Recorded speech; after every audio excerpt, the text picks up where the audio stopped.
Welcome to The Conversation, a podcast about educational technology, learning sciences, and instructional design.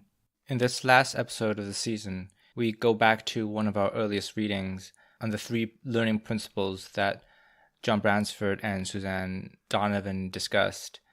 I'd like to welcome Emily back to this episode. You joined us on episode 7 when we talked about standards and essential questions. So it's great to have you again. And let's start with the article from Alexis Wiggins. What did you think of that? I really found this article very interesting because I think that it wasn't something that I necessarily thought about shadowing a student to kind of see how their schedule actually is. And I think I probably haven't thought about it because I'm a little bit closer in age to the students in high school. So it's something that is a little bit more familiar to me. But I really liked that Alexis kind of said that she would change most of what she had done originally. I thought that was a very interesting statement to make. And I was trying to think about if there was a way we could avoid wanting to make these complete changes to everything that we had done in the past, just based on that one shadowing of a student. I think it's always interesting and important to want to improve and to reflect on your own practices as a teacher. But in her key ideas of what she took away from her observations, she made it kind of seem like she wanted to change a lot of what she had done originally. So I was thinking about like how we can best prepare to teach those students and not want to change everything that we had done from the first year. Well, I think that's where the constant feedback, and we've talked about exit tickets in some way, although that's kind of more focused on the concepts themselves. Right. They don't really talk, because I know the key takeaway that Alexis had was sitting all day. And so that almost requires that you be able to know what students are doing across different classes. So part of it would be understanding their point of view through, the exit ticket, and also maybe just being more reflective. For me, I thought with the sitting all day thing and having them get up and stretch reminded me a little bit of the what we've read about the brain and the importance of just having that time to disengage so that your brain can take its time to absorb the things. And getting up and taking a 5-minute break seems like that would work, although they don't talk about it in that context. But I think indirectly that would be something that neurologically that would actually have benefits as well. So right. I would guess it's a balance between just getting feedback and then also understanding and taking into account a lot of the things that we've read and try to implement it, I guess. Right. I know one of the teachers that I'm currently working with, she teaches double period math. So students have, instead of 41 minutes, they get 82 minutes of math. And it's a really long time to have students be sitting in the exact same classroom. So during the point where they switch classes, she tells them they're allowed to do anything except math. So they're not even allowed to sit and ask her questions about a problem or try to continue working on their work. And she has balls in the back that they could throw around, or different things that they could play with to try to get them to have something different in their schedule. So I think that's kind of an interesting implementation that I thought about when I was reading this as well. How old are these kids? They're in 7th grade. I mean, I think everyone would need a break. Yeah. After a while. And I like that they talked about how, if you've been through a long PD session, you know how exhausting it can be. And imagine your students in that same position. And I think that's one of the hardest things about this ability to kind of think from the student's point of view, is that it's not that people don't want to. I think it's just the tendency to think of the class more from the teacher's point of view. It's not like a personal flaw or anything. It's just more like a habit. It's like when we talked about the SAMR model, and I was kind of surprised at how many students were applying it from this teacher's point of view. I kind of had that thought as well, that it's really hard to engage in that empathy part, which the article talks about a lot, and really understand how our students experiencing it. And it's not, it's me as well. You need to make conscious effort to do that. Right. And you had a question about the difference between 4-class and 8-class periods. Yeah, so I've heard certain schools that do block scheduling, so they do 4 classes a day kind of for the longer period of time. And that's what they were saying in the article as well. That's kind of the schedule that Alexis was following. And I know that some of the schools that I've heard that my friends have been in Queens do the block scheduling where students will come in at different points of the day. Mm-hmm. And I wonder if that is better, like going back to what you were saying, thinking about the entire module we did talking about the brain and how that functionality works for students. I wonder if it's better to have just 4 topics covered for a longer period of time Mm-hmm. in the day, or if putting 8 classes a day where students have that one lunch period free and they have to soak up information for 8 41-minute periods. Is Mm-hmm. that like what would maybe be a better model, or are both models okay? Like I don't know what the difference would be. We actually switched from an 8 to a 4 class period in the middle of my high school year. So yeah, so basically having 8 45-minute classes or 50-minute classes to Mhm. a bunch of 90-minute. I can't say with precision what I thought about it back then. I think in my head, probably it felt less overall, like the 45, 50-minute classes felt a little bit less intense. But that's Mhm. actually not a good reason because 45 minutes flies by. And It does, yeah. um, if you account for the time it takes to settle in and transition and then wrap things up, you really have 30 minutes maybe to do something. Whereas in 90 minutes, around 90 minutes, I think it's a lot easier for you to settle in and focus, Mhm. but probably not a whole lot more than 90 minutes. I know like university classes can go much higher, especially, if you're taking some intense versions. There are courses that are like 4 hours long, which is just Right. impossible to, not impossible, but Yeah. it's really not a pleasant experience for Mhm. either teachers or students. So my personal preference would be having the longer periods. I'm almost certain there would be some kind of empirical study that might do this Mhm. comparison. I'm not sure. In your school, or what kind of setup do they have? Yeah, so in all the schools that I went to in my life and also the one that I'm working in, they have the regular 41-minute periods. It's a 9-period day. They get a lunch period. And some students don't even have a lunch period. I remember when I was in high school, I actually didn't get a lunch period because my schedule was so packed with AP classes I was taking and different honors level courses. So I think that that's also a sacrifice you make with having those 9 periods, that maybe it would have been more beneficial to have a block schedule where some days, so that I would have like a lunch period or time for a little bit of a break. Other than that, it's for the most part what I've been exposed to is that 9-period, 41 minutes each day. Not Mm. having a lunch break seems problematic. Yeah, it Uh, definitely was. so what else do you think about that article?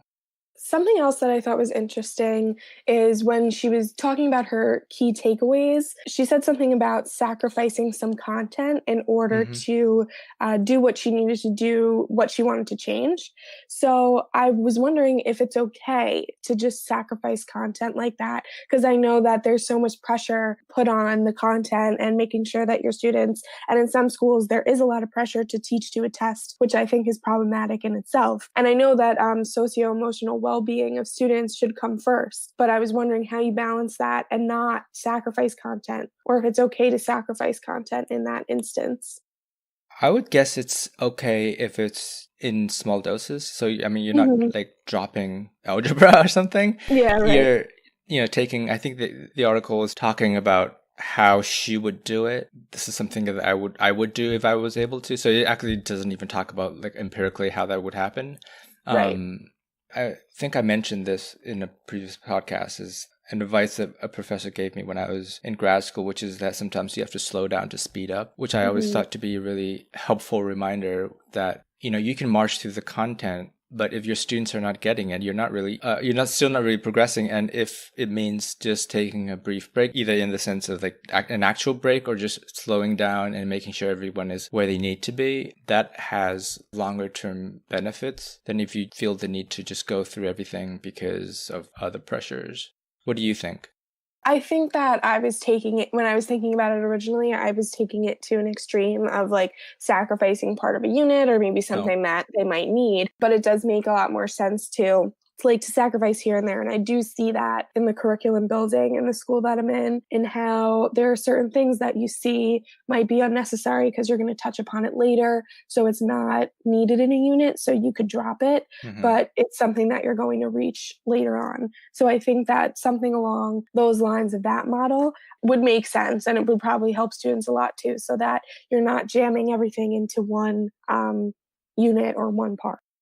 Yeah, and then another possibility is to take some of that time and say, let's say in this 5 minutes, I would have covered this concept, and use a kind of a flipped classroom approach and say, watch this thing at home. And then that way you can extend the period and then not really have wasted it. Or maybe you can lecture while they stretch or something. Yeah. So they're still listening.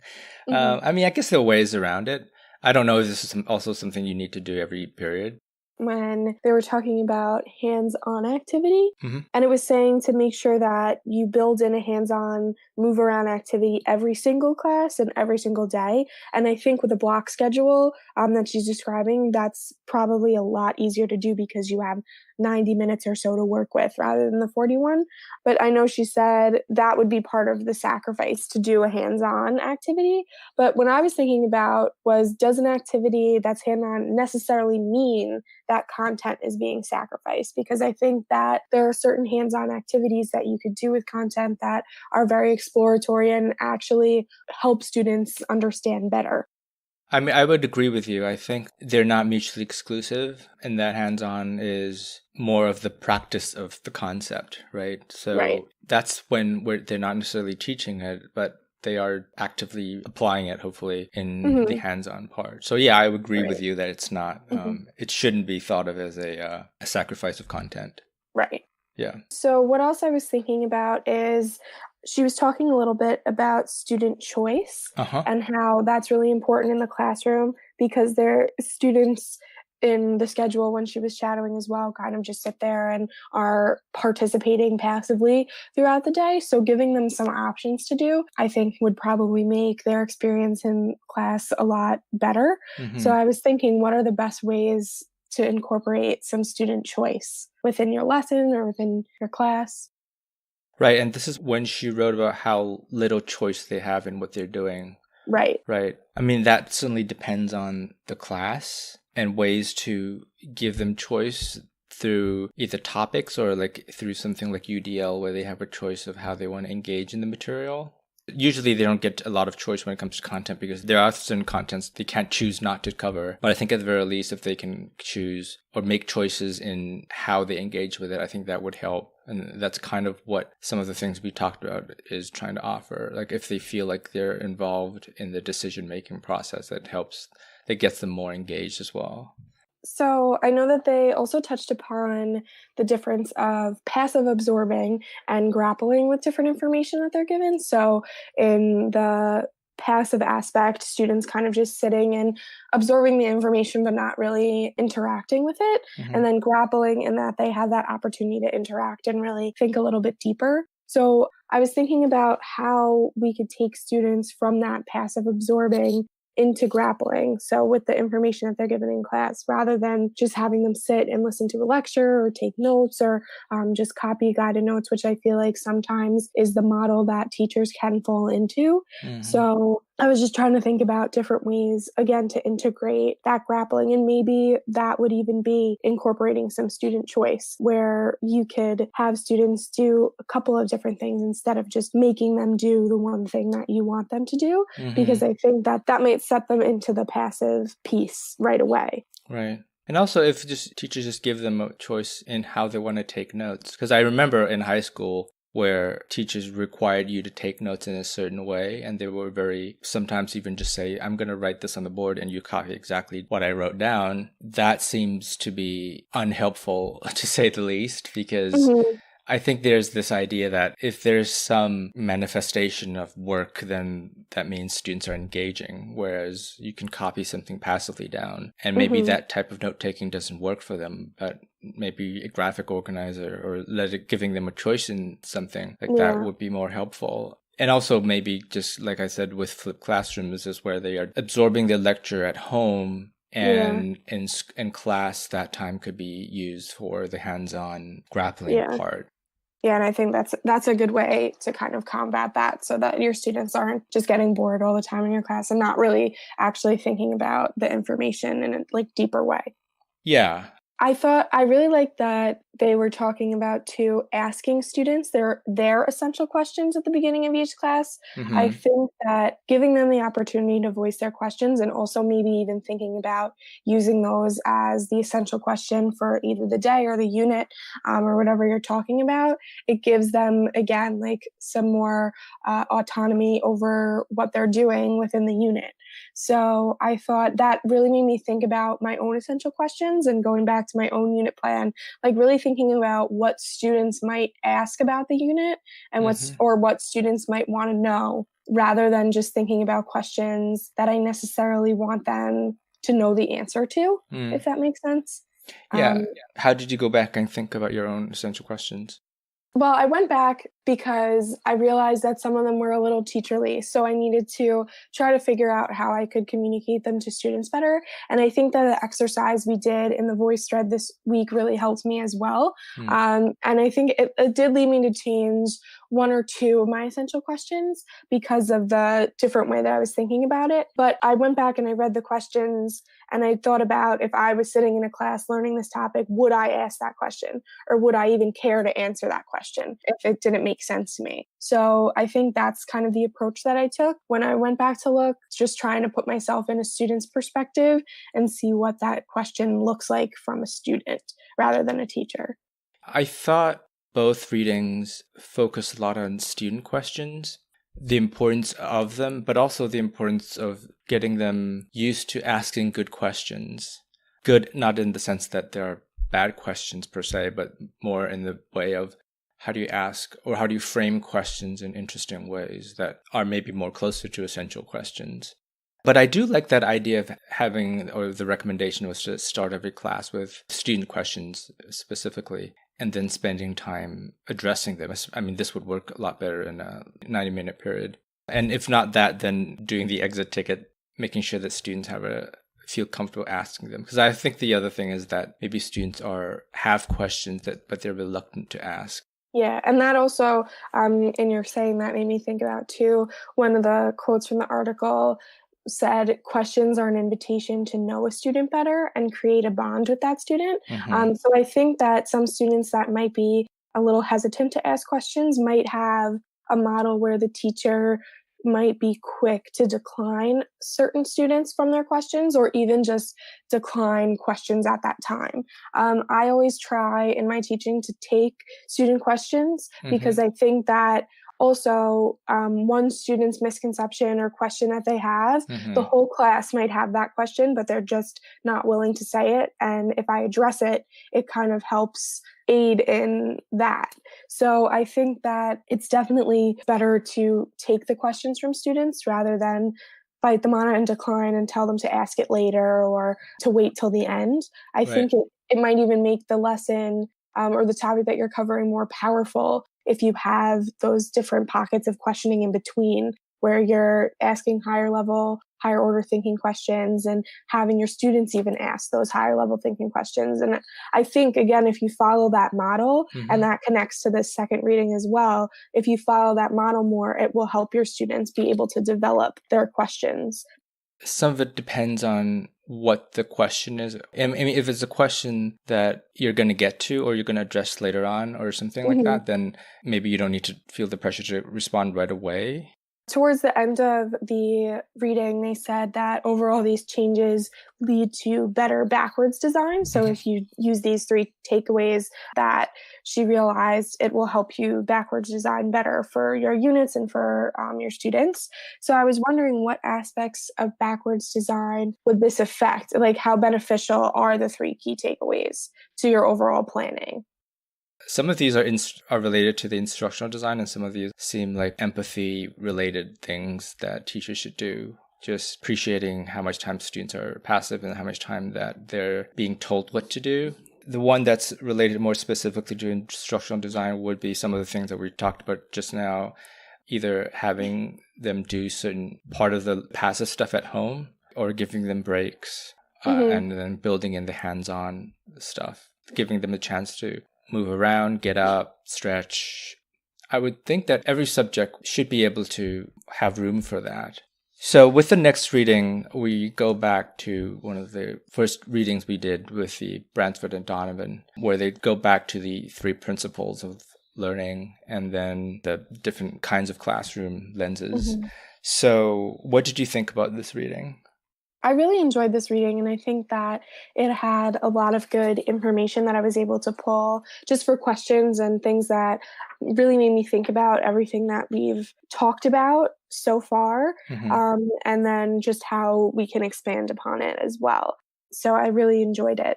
I was thinking about specifically right at the beginning, I think it's like the third page on page 571, mm-hmm.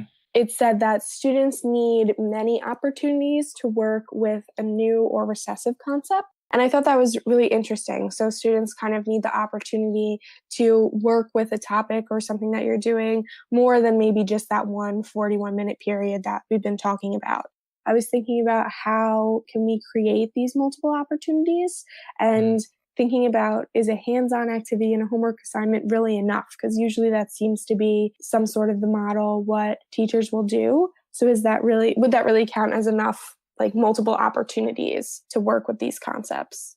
The way I read this part was when they talked about giving them multiple opportunities, I was thinking about the spiral curriculum again, right, of having concepts. And I think even in their example, they were talking about fractions, I believe, to make sure that the concepts that different units would keep returning to so that they're not one-off. Having multiple opportunities within a unit, which is kind of what you were saying, but also having it between units and between different levels, different years, so that these are concepts. Because, right. I mean, in math, but in any other concepts, these are things. I mean, why else would you be learning it if you only use it one time ever in your life? Right, exactly. That's true. And I think a lot of it is also just to make it explicit or make those connections clearer.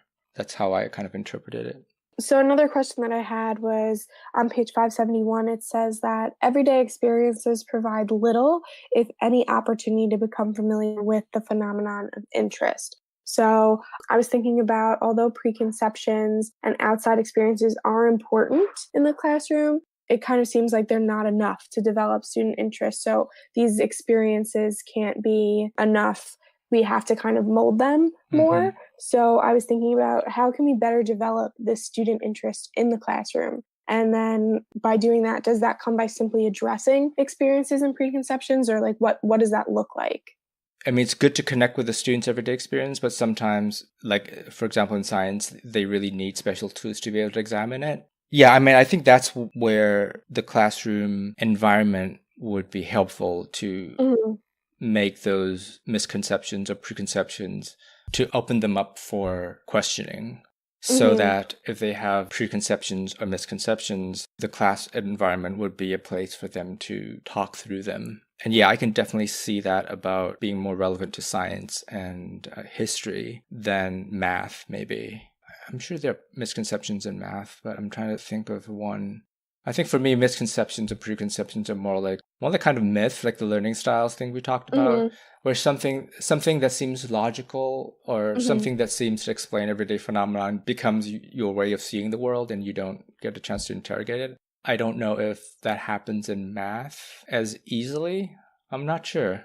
Yeah, I think that a lot of the misconceptions that we think about in math, I would say somewhat procedural. Like there are certain ways that you're solving problems or doing something specific, for example, like factoring.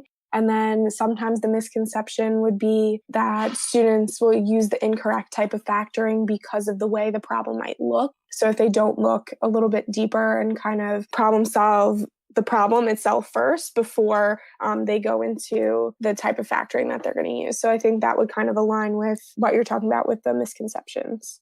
I thought it was interesting where at some point they asked students to reason through 3 competing theories of evolution, and using that both as an opportunity to learn about science and, evolution in a historical context, but also using it as a way of overcoming or addressing their possible misconceptions. Because I think a lot of the theories, at least in the theories of evolution, it is possible to think of like having misconceptions of evolution, but having them address it indirectly through the research. I thought that was an interesting approach.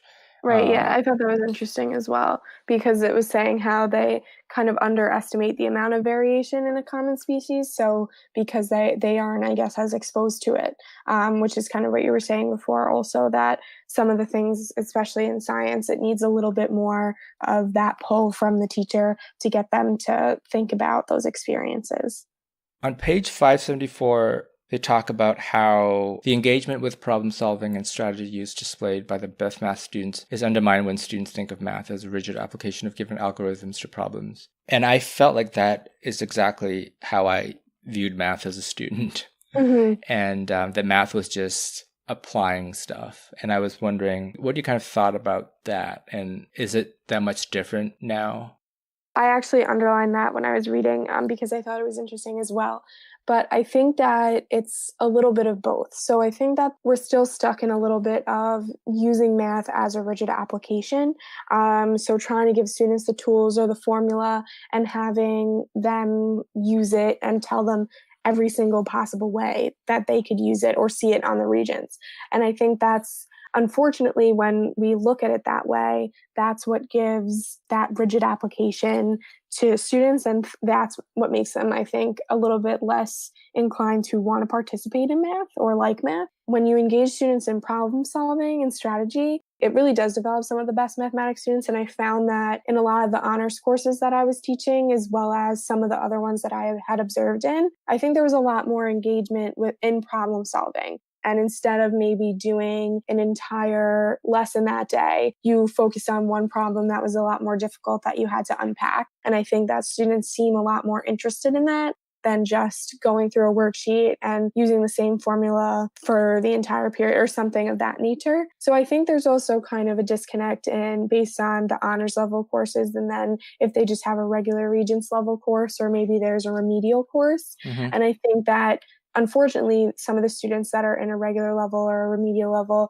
might get left behind and see that it's just a rigid application because maybe teachers think that it's not going to be beneficial to them to use problem solving. But I think that problem solving is a skill that is transferable across multiple curriculums. So I think losing that in something so important as math kind of hurts them in the long run. Yeah, and then in this, I guess in the sentence just before what I cited, they're talking about how a lot of things, and I would say most things in math are things that were invented. I was wondering, what do you think about the idea of teaching math or approaching math, not necessarily teaching every unit that way, but approaching math through almost a historical lens? What do you think about that idea? I definitely think that's an interesting idea. And I also think it would help students because a lot of times when you give students a formula or you tell them that this is the way you do something, a lot of them do ask why. Like they're not really sure where it came from or what it means or why we do it. And then again, there are those students, unfortunately, that they'll just do it and they don't necessarily seem to want to know more. But I think if you give them the opportunity to know more, they'll be interested in it. So I liked that they were talking about place value and the 10 pebbles, and it shows because each person was in a different place value. So in the 10,000s, the thousands, the hundreds, tens, and ones. And I think that this is a great way to teach place value, right? Because you can use visuals with it as well. So I think that looking at things through a historical lens could be helpful for students. I think that it would definitely be difficult to do for certain units. And I think that it might take a little bit more time, especially if sometimes I know in one instance, somebody asked me where a formula came from and I wasn't even quite sure. And I said I had to look it up for them and we would go over it in the next class. So I think that you would just want to make sure that you're prepared for that and that you think on a level of what the students are really going to ask you. And I think part of it also just goes back to the essential questions, which where you're asking about more conceptual questions. And I don't know what grade this would be addressed, like how different the number system that we use, like Arabic numbers or technically Indian, I guess, numbering system, and how useful it is for doing just, well, any kind of math, but like even if you just think of like addition and subtraction as opposed to trying to do it using Roman numerals. I don't know if people have tried it, but it's not easy. Even that concept, like they're both number systems, but just because their notations are different, they actually has a very big difference in what you can do with them. And I feel like that would be kind of interesting for some students to think about. Right. No, I think that's definitely interesting as well. And I'm sure most students don't necessarily think of things that way, right? Because if you pose a different question, like, oh, if I did this with Roman numerals, how would that change? Hmm. I think a lot of them might freak out and think that they would have to Right. use Roman numerals all the time.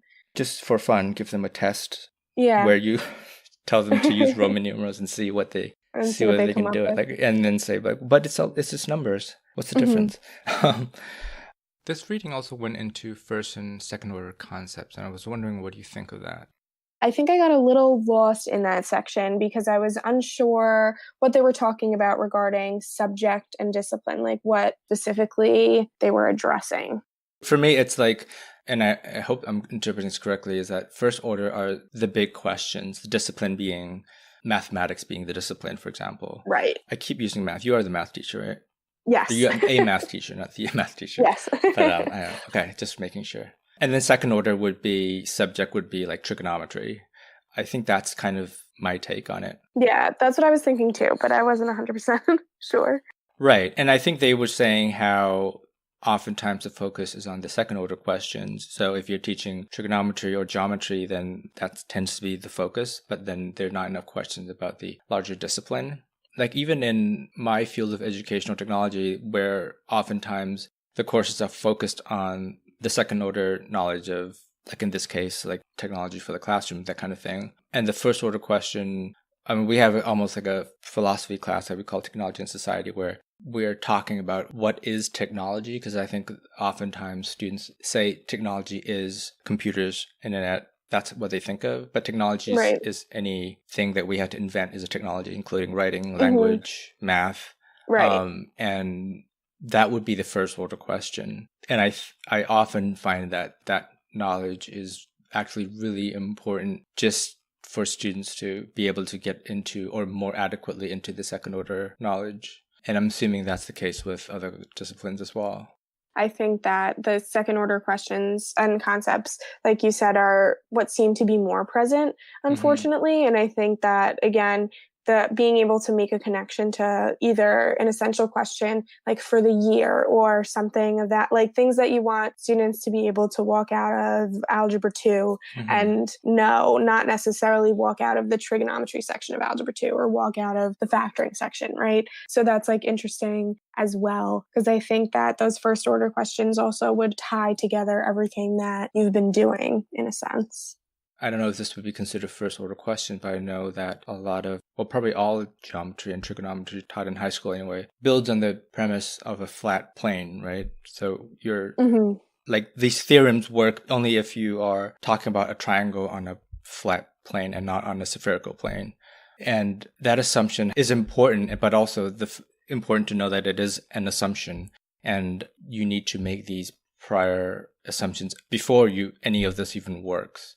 I Hmm. guess I reminded of that because the video from last week for the pre-reading, they talked about spherical trigonometry or something like that. And it's that type of thing that I find really fascinating. And I don't know if it'll be something that would engage students as well to kind of go back on those first order questions and think about these larger discipline specific questions. I think that those are really interesting questions that I think students probably might not even think about because they're just so used to the type of questions that they're seeing in class. Mm-hmm. And maybe their teacher never really posed something like that to them where, well, this could actually be in a 3D space. It doesn't have to be 2D, but what would that look like? How would it change it? Mm-hmm.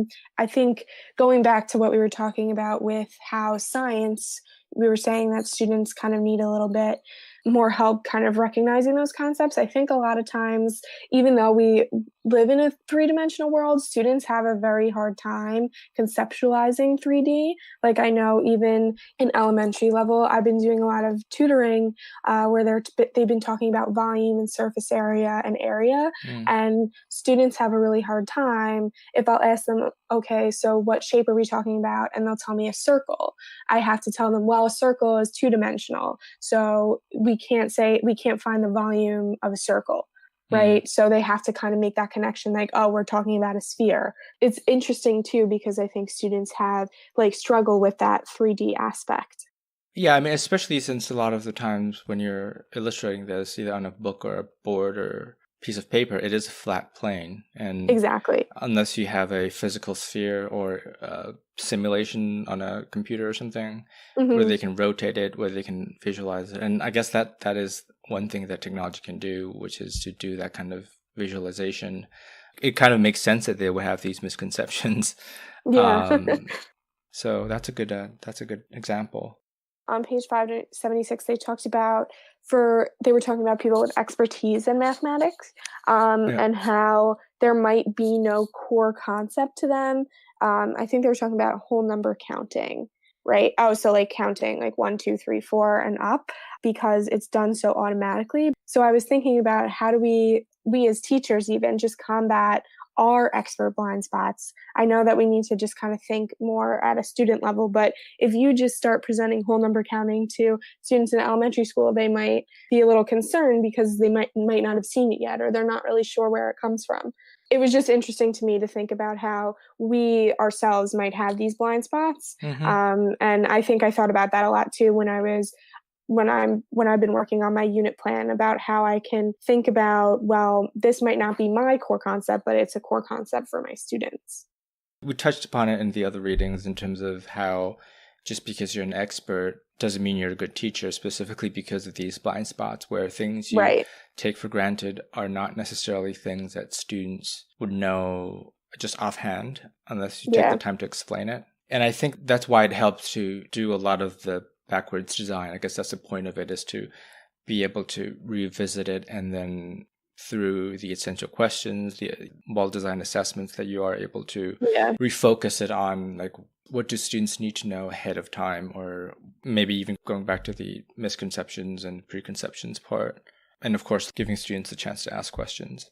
I was thinking about ways that we could, what are some ways that we could help students monitor and question their own thinking? And I think that goes hand in hand with the importance of being productive questioners, which they talk about on page 580. So thinking about how we can help students be able to monitor themselves. And I feel like as students learn how to question their own thinking or themselves, they'll be able to better question others. Because I think if they just start to believe that anything that they're thinking is true, or true until the teacher tells them that it's not going to be helpful to them in using metacognition or anything of that nature to learn or to further their knowledge on a certain topic. I thought the part about, I guess this is on page 579, where they showed how the example of the student who was asking good questions, but not necessarily knowing why, like saying, I'm supposed to ask questions, so that's what I did.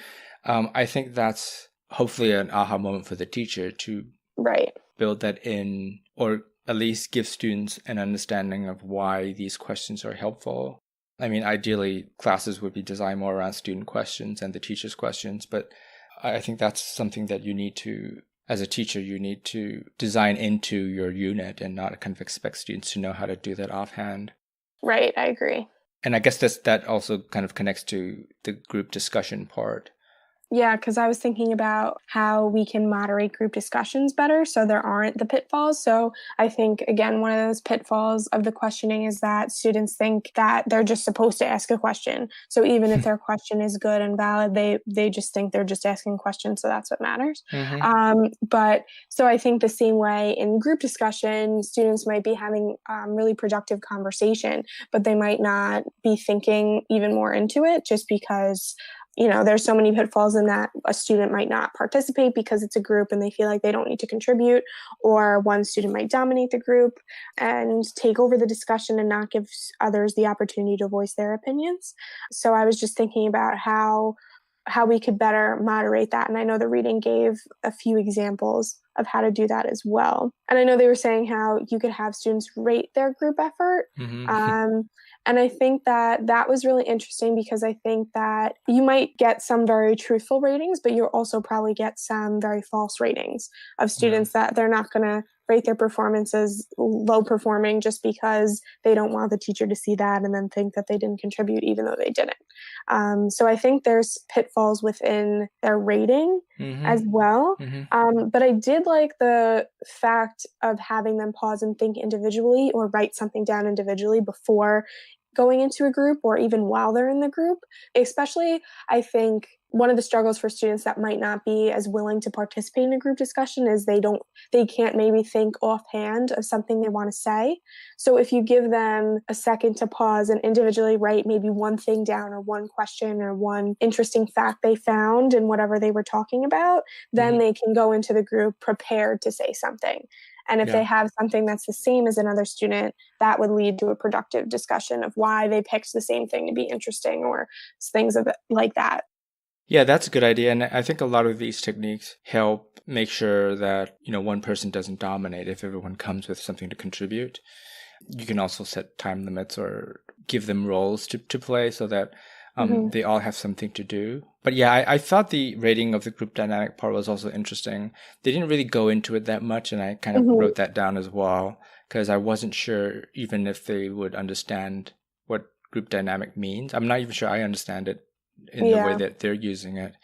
Like, are you asking about how the vibe or something? Like, it's very nebulous, and I'm sure they have it somewhere. Maybe it's on a footnote or something. Yeah. But yeah, I always find that the rating, when you ask peers, I mean, this is true for peer review as well, where they are hesitant to, either people are hesitant or they don't know how to accurately give or rate one another. Either because they don't want to offend the other person, or they just don't know how to. Like, something they think is good but is actually not good, or vice versa. Right. So on page 584 specifically, they talk a lot about the different classroom environments. So creating a culture of self-explanation in the classroom. And then they talk about community-centered, knowledge-centered, learner-centered, and assessment-centered environments. So I was wondering how we create this best environment for our students. How do we find a balance between all of these? And then I was also curious if there's one classroom environment that might be better than another. I went back and looked at the introduction that we read probably in this second week or third week, where they talked about the 4 types of classrooms. They're just kind of wrapping it up here. And for me, these are, they talked about these as lenses. So it's not that you should design a classroom that is just community-centered or just knowledge-centered, but probably you want to design a classroom that emphasizes each of these at different points so that the benefits of each are able to surface at some point in the teaching or when the students are in there, and also not to over-rely on one over the other. So like if it's too knowledge-centered, then maybe you can have too much lecture, even though lecture has its place, or just direct instruction in general. So you kind of want to divide it up the way you see fit, but definitely have a balance. I don't think there's necessarily a best one. I think all 4 would need to be balanced in some way. And I think in terms of how we find the best balance, I think if you look at your unit and try to think about like either, I don't even want to color code it or something, but to at least tag or make notes and see at what point these different lenses are relevant. And if you notice that there's a lot of knowledge-centered stuff in there, but not a lot of learner-centered or community-centered activities, then maybe that would be a good way for you to introduce some of that. Yeah, no, that makes a lot of sense. And I also just wanted to note about the metacognition part. I think they gave an example of young kids engaging in metacognitive work.